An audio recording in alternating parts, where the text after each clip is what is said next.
le débat est lancé. Une question monumentale qui divise vraiment le monde du sport automobile. C'est vrai. C'est celle que tout le monde ne cesse de poser. C'est un choc des titans, l'histoire de deux légendes absolues. Qui est le plus grand pilote de rallye de tous les temps? D'un côté, nous avons Sébastien Loeb, l'icône alsacienne. De l'autre, Sébastien Ogier, le stratège des Alpes. Tous deux français, tous deux nommés Sébastien. Et tous deux ont juste complètement dominé leur sport pendant 2 décennies. Loeb, il représente l'hégémonie absolue. Je veux dire, imaginez ceci, 9 titres de champion du monde des rallyes consécutifs. De 2004 à 2012. Et il les a tous gagnés avec un seul constructeur, Citroën. Loeb est un artiste de l'improvisation. Un pilote qui pouvait repousser les limites sur n'importe quelle surface. Asphalte de la Corse, terre de Finlande. Maintenant, face à lui, nous avons le Challenger qui est devenu lui-même un maître. Ogier est le symbole de l'intelligence et de la constance. Avec 8 titres mondiaux, il s'est incroyablement rapproché du record de son aîné.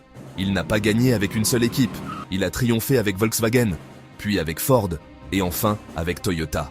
Cette capacité à s'adapter et à gagner, peu importe la voiture ou l'équipe, c'est sa signature. Le record de Loeb est tout simplement stupéfiant. Nous parlons de 80 victoires en VRC. Il a gagné 11 rallyes sur 15 en 2008. Ogier n'est pas loin derrière. Il a 59 victoires, deuxième sur la liste de tous les temps. Gagner avec 3 constructeurs différents, c'est légendaire. Cela montre sa capacité à adapter son style de conduite, à travailler avec de nouveaux ingénieurs. Et le contexte de leur carrière est également crucial ici. Loeb a régné pendant une ère de relative stabilité. Il a eu le soutien indéfectible de Citroën, qui a construit des voitures parfaitement adaptées à son style agressif. Ogier, en revanche, a affronté un plateau plus varié. Il a combattu Loeb lui-même à ses débuts, puis il a eu des gars comme Thierry Neuville, Ott Tänak, Elfyn Evans, tout en changeant d'équipe et en s'adaptant à de nouvelles réglementations. En fin de compte, je pense que ce duel se résume à une question de style et de philosophie.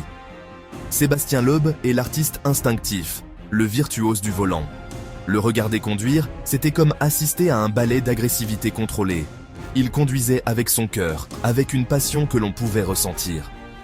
Alors Ogier est le maître d'échecs calculateur.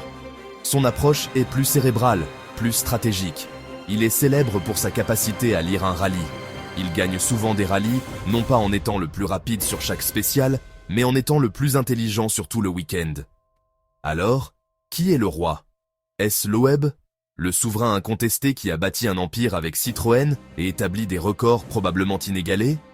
Ou est-ce Ogier, le conquérant itinérant qui gagne dans n'importe quelle voiture et bat n'importe quel adversaire? Le flair de l'artiste, le génie du stratège. Au final, peut-être pas de réponse unique. Chacun a laissé une marque indélébile. Loeb, le dieu du WRC. Il a posé la référence ultime. Ogier, le roi venu après. Il a prouvé qu'il y a plusieurs chemins vers la grandeur. Ce débat fera rage pendant des années. Et maintenant, c'est à nos auditeurs de jouer. Qui, pour vous, est le plus grand pilote de rallye de tous les temps?